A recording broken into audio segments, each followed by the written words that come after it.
Ridership. And some things I found are pretty interesting.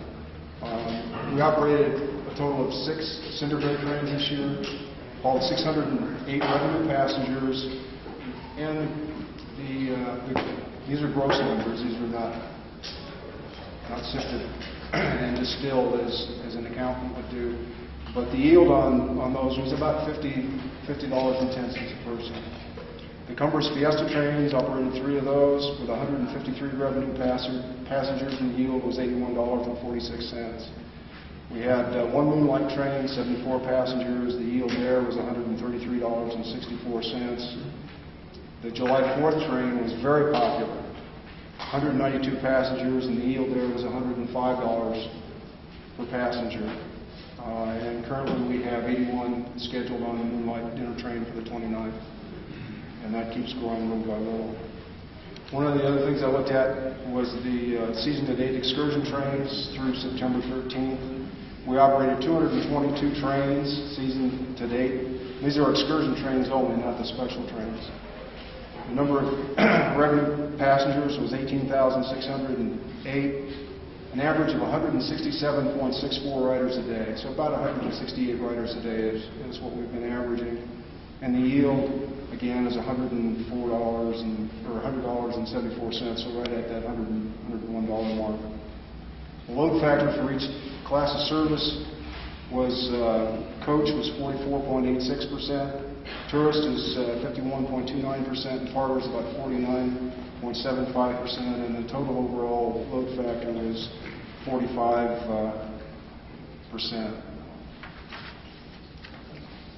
The percentage of ridership for each class of service is coach was 74%, where the riders were in coach, 13.23% were in tourist, and 11.85% were in parlor. So that gives us an idea of how the ridership is broken down, both in terms of percentages for each class and also percentages of the ridership. With Leo's help, I'll go through the budget information from Kathy Swartz, who's not able to be here today because of family illness. When we look at our ridership for August, the budget called for a total of 6,790 riders. We came in at 5,491, which was about 19.13% below target for August. We're also below target in ridership, below the budget by year-to-date by about 20 to 22%.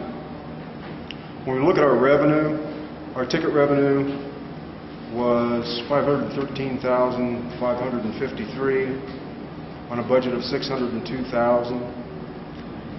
And then looking at charter and special trains, our reservation fees, food and beverage, and interest and other income, the total income came in at $608,180 on a budget of $673,213.